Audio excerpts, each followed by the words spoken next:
Hi, this is Dr. John Bergdorf. In this video, we're going to briefly introduce the concept of a decimal number. Decimal numbers give an alternate way to represent fractional parts using place value. So if we think back to whole numbers, we remember that the digits in a whole number represent place values. For example, in this number, the 4 is in the hundreds place. The 1 is in the tens place. And the 8 is in the ones place. After the decimal, the digits represent fractional parts. The 3 is in the tenths place. The 2 is in the hundredths place. The 5, we'll go up here, is in the thousandths place.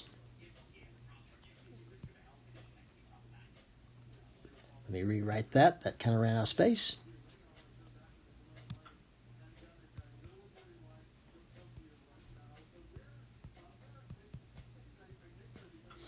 And the 7 is in the 10 thousandths place.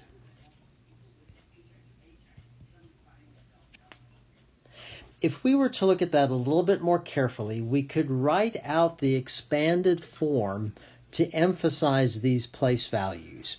Write 418.3257 in expanded form. The 4 again is in the hundreds place. We could write that as 4 times 100. The 1 is in the tens place. 1 times 10. The 8 is in the ones place. 8 times 1. The 3 represents the 1/10ths place. 3 times 1/10, a fractional part. The 2 is in the hundredths place. 2 times 100.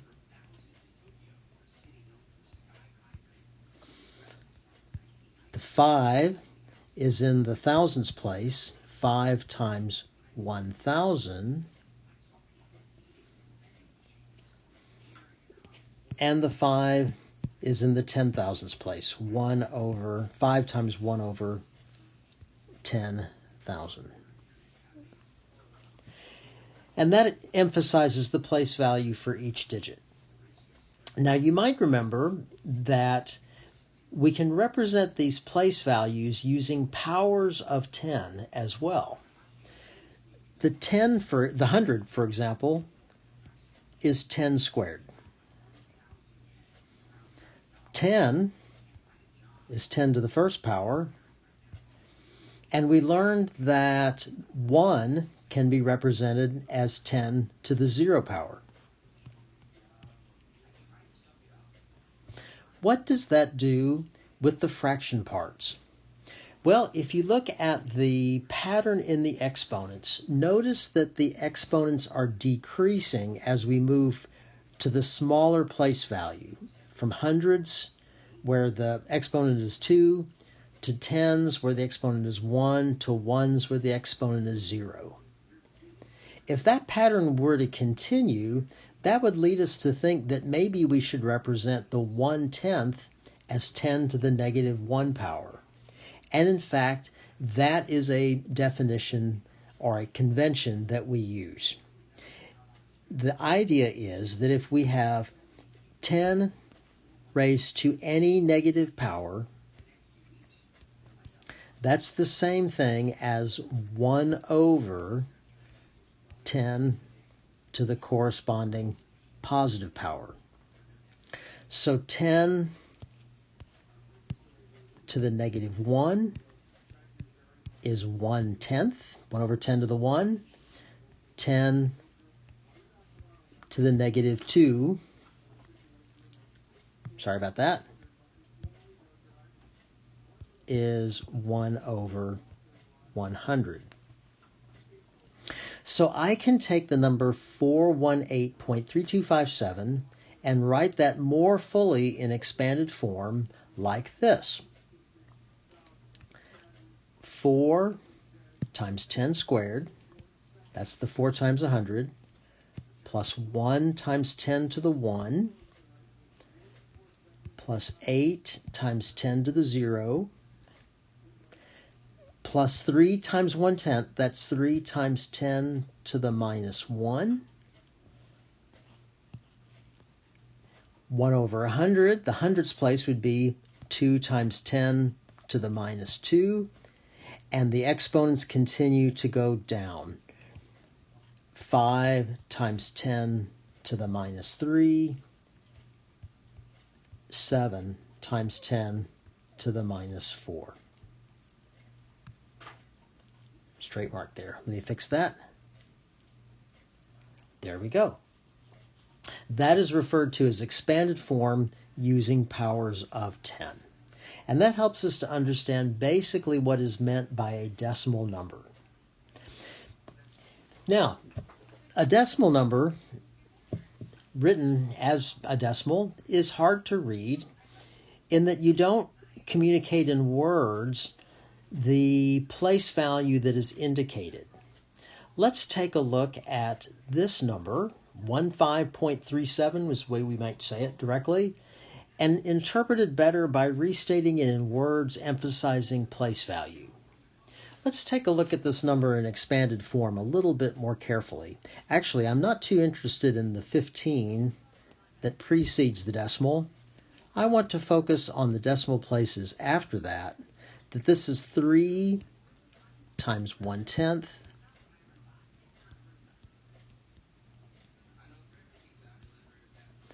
plus 7 times 1 over 100. Those fractions on the right, or those expressions on the right, could be written as 3 over 10 and 7 over 100.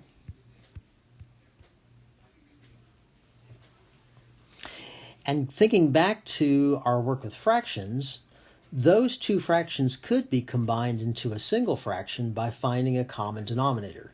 The common denominator would be 100, and I could get the first fraction to have a denominator of 100 by multiplying the numerator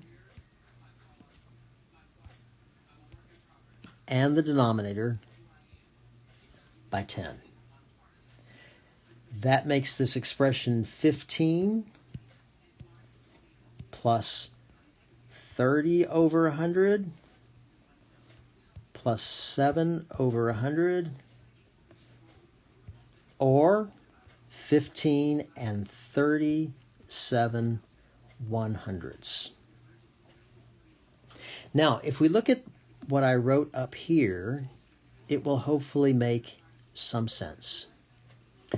We can read the number formed by the digits after the decimal point as a fraction of the rightmost place value.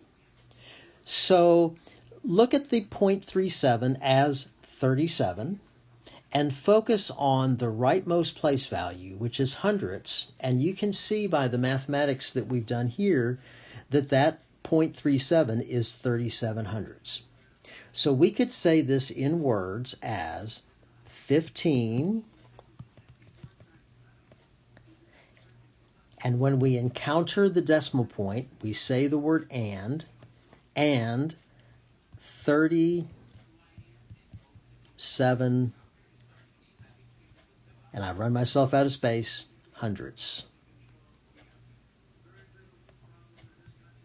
Almost made it. Great. The word and should only be used in writing a decimal number when the decimal point occurs. So you do not want to say 15 and 30 and 7 hundredths. You want to use the and only when you have the decimal point. Let's practice with two more examples. Looking at this number here, 83.69, notice again that the rightmost digit is in the hundredths place. So we're going to express this in hundredths. The number to the left of the decimal is 83.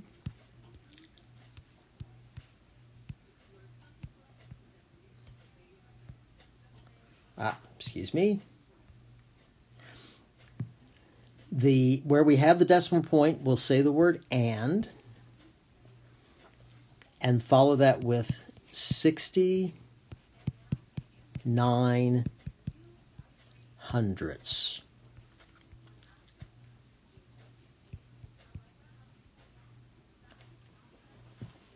And finally, one more example going the opposite direction. Suppose we have 25 and 407 thousandths, and we want to write that as a decimal number. The word and, again, is going to be our signal that that's where the decimal point is. So we will be looking at 25, followed by a decimal point. Beyond that is a word written in number, 407. The thousandths indicates that the rightmost digit should be in the thousandths place. Let's just make sure of that. This would be tenths. This would be hundredths. This would be thousandths. 25.407 represents 25 and 407 thousandths. Thank you very much.